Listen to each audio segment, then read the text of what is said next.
The concept really it came from Cycling Canada wanting more people to identify as a cyclist, and when you see it,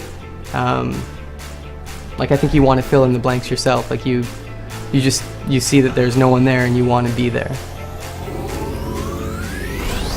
We were brought into a meeting at the agency in Ocean Worldwide, and they ended up having a full deck, basically flushed out with some ideas. And the trick was, well, they just didn't want to see the riders. The idea was amazing, and we knew, like, if we could execute it, it would just look epic. It would look amazing. It instantly went to the technical part of how to do it. So we were thinking about doing like side rigs. You know, we could puppeteer it, and then of course in the back of our heads we're like, it's gonna end up being a lot of paint roto and a lot of CG. We started with sort of a wish list. We're like, okay, well, if 10 of the shots are paint and roto, okay, I think that's okay. The count went up, and it just kept on going up, and then the CG shots kept going up. So we had riders in green, blue, or gray suits, which I know aren't magical, and I know it's just grunt work to get rid of them, but worst case scenario, we approached every shot with throw a rider on a bike, do a performance pass. So then at least we have good reference for the animators if it ends up being a CG shot. We also had the safety of it being, you know, that actual performance. If we needed to paint them out, fine. The thing with having a rider is that, you know, the bike needs to have that weight, it needs to have the compression of the tires, it needs to have the proper sway. If they're going up an incline or if they're going down, they're just two different stances. I sound like I know what I'm talking about with biking. I don't. I literally ride my bike back and forth to work, so I've been educated. We chose NUKE Studio for its project management.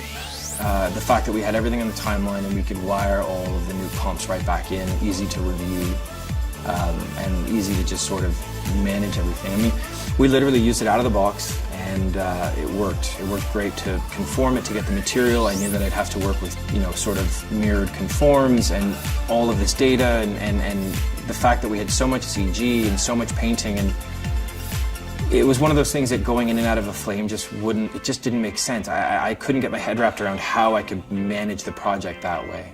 I've got almost 20 years on a flame, but it breaks pipelines. It's really hard to get stuff in and get stuff out in any sort of manageable way. We opted for just keeping a linear EXR pipeline.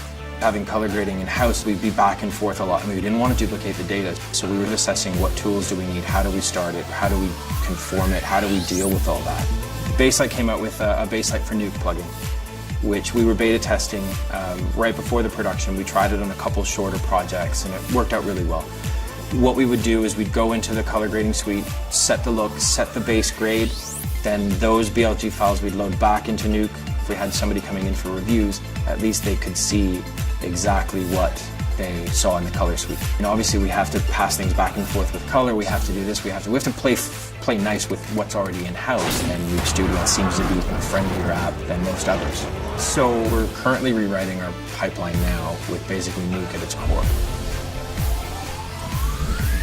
Everyone that I've shown this to, everyone that sees it, you know, they just they have a new respect for how hardcore cycling is, and it just makes cycling look so badass.